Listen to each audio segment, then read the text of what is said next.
1947 के बाद वाले हिंदुस्तान के मुकद्दर का सबसे बड़ा फैसला हुकूमत बरतानिया की लेबर पार्टी लंदन में ले चुकी थी। लॉर्ड माउंटबेटन साइरल रैडक्लिफ द्वारा हिंदुस्तान के नक्शों पर बनाई हुई लकीरों की तफ्तीश कर रहे थे। पंजाब और पूर्वी बंगाल दंगों की आग में झुलस रहा था।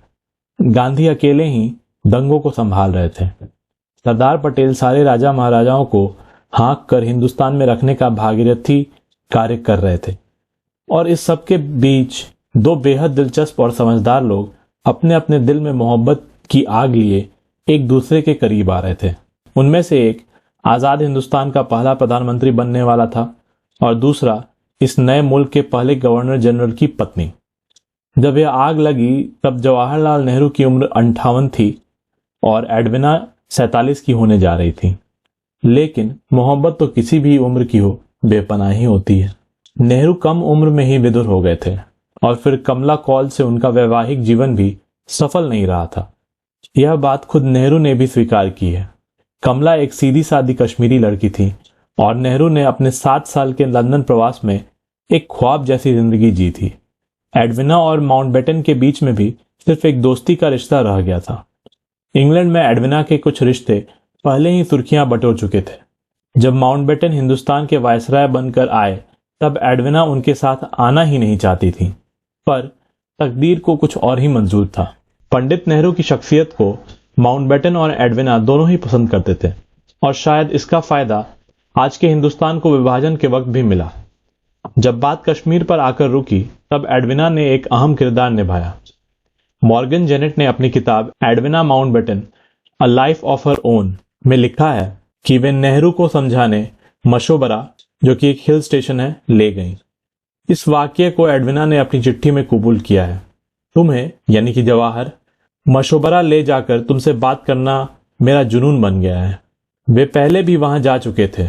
दोनों के बीच में यह रिश्ता मई 1948 के पहले ही शुरू हो चुका था, पर गहराया उसके बाद ही। मशोबरा की सैर में माउंटबेटन और बेटी पामेला भी उनके साथ थे।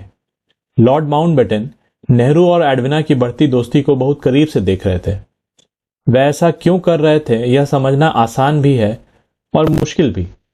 नेहरू और एडविना का रिश्ता माउंटबेटन की जिंदगी के सबसे बड़े काम यानी विभाजन को आसान बना रहा था। वे यह भी समझते थे कि नेहरू के लिए एडविना उन्हें छोड़ नहीं सकती, इसलिए कहीं ना कहीं वे इसे बढ़ावा भी दे रहे थे।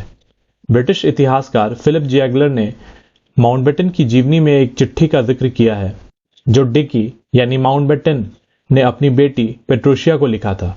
इसमें उन्होंने लिखा था, तुम किसी से इसका जिक्र न करना, पर यह हकीकत है कि एडविना और जवाहर एक साथ बड़े अच्छे दिखते हैं और दोनों एक दूसरे पर अपना स्नेह भी व्यक्त करते हैं।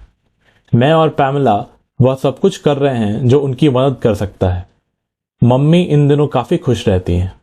माउंटबेटन हर हाल में एडविना को खुश देखना चाहते थे। कई बार एडविना ने उनसे तलाक लेने की धमकी भी दी थी, पर हर बार वे कुछ ऐसा कर जाते थे कि रिश्ता बना रह जाता। एडविना से उनका रिश्ता उनकी तरक्की का रास्ता भी था। नेहरू और एडविना के रिश्ते को हम उनकी लिखी हुई चिट्ठियों से भी समझ सकते हैं। एलेक्स वॉन तुंजलेमन ने विस्तार से अपनी किताब इंडियन समर में उन चिट्ठियों का जिक्र किया है। शुरुआत में दोनों के बीच खतों का रोज आदान प्रदान हुआ, फिर हर हफ्ते, बाद में यह सिलसिला महीने में एक बार आकर थम गया। जवाहरलाल जहां भी कहीं जाते एडविना के लिए तोहफे खरीदते। उन्होंने इजिप्ट से लाई गई सिगरेट, सिक्किम से फर्न जो कि एक तरह का पौधा है, और एक बार उड़ीसा के सूर्य मंदिर में उकेरी हुई कामोत्तेजक तस्वीरों की किताब एडविना माउंटबेटन को भेजी और लिखा, इस किताब को पढ़कर और देखकर एक बार तो मेरी सांसें ही रुक गईं। इसे मुझे तुम्हें भेजते हुए किसी भी तरह की शर्म महसूस नहीं हुई और न ही मैं तुमसे कुछ छुपाना चाह रहा था। एडविना इसके जवाब में लिखती हैं कि उन्हें ये मूर्तियां रिझा रही हैं। मैं संभोग को सिर्फ संभोग की तरह से ही नहीं देखती, यह कुछ और भी है। यह आत्मा की खूबसूरती जैसा है। क्या वे प्लेटोनिक लव की तरफ इशारा कर रही थी या कुछ और? माउंटबेटन के हिंदुस्तान से विदा होने से एक दिन पहले भारत सरकार ने उनके सम्मान में डिनर दिया था। खाने के बाद जवाहरलाल नेहरू ने एडविना के सम्मान में एक भाषण दिया जो उनकी मोहब्बत को साफ साफ इजहार कर देता है। उसके कुछ अंश इस तरह से हैं। ईश्वर या किसी परी ने तुम्हें यह खूबसूरती या बुद्धिमत्ता या सौम्यता या आकर्षण और ऊर्जा दी है, और यही नहीं, तुम्हें इससे भी ज्यादा मिला है, और वह है एक कमाल का इंसानी जज्बा और लोगों की सेवा का भाव। इन सब खूबियों के मिले जुले असर ने तुम्हें एक शानदार महिला बनाया है। इस भाषण को सुनने के बाद एडविना रो पड़ी, और जवाहर तो जैसे कोई अपने महबूब के बिछड़ने पर रोता है, फूट फूट कर रो दिए।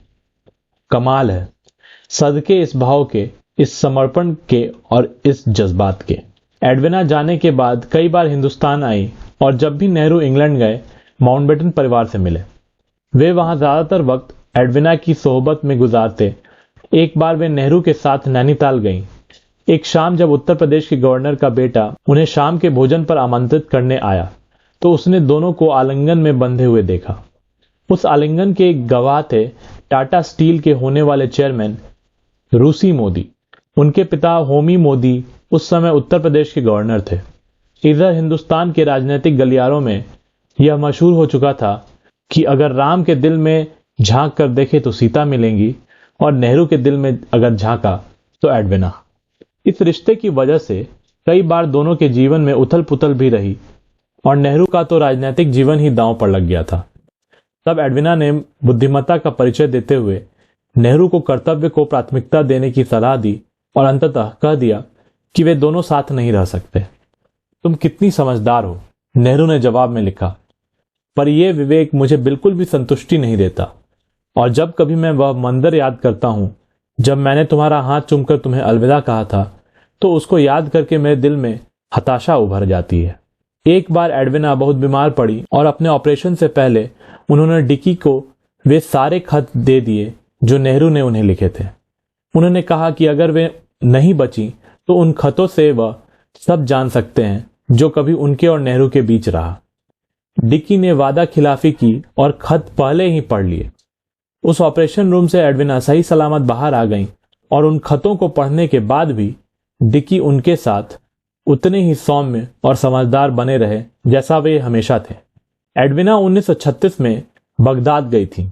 एक शाम जब वे यूं ही घूम रही थी, तो एक भविष्य बताने वाले आदमी ने उन्हें जल्द किसी देश की महारानी बनने की बात कही।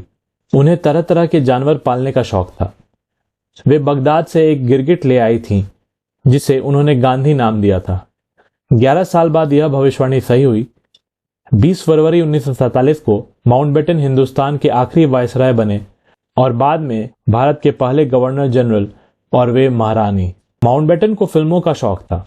सन 1942 में उन्होंने इंग्लैंड की सरकार की मदद से एक फिल्म बनवाई जिसका नाम था इन विच वी सर्व। यह माउंटबेटन के नेतृत्व में युद्धपोत HMS केली के क्रेते की लड़ाई में डूबने पर आधारित थी। नेओल कोवार्ड द्वारा निर्देशित पिक्चर में नाविक की भूमिका एक नए कलाकार ने निभाई थी।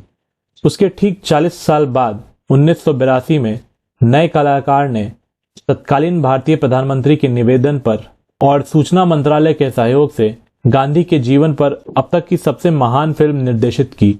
जी हां, उस कलाकार का नाम था सर रिचर्ड एटनबरो।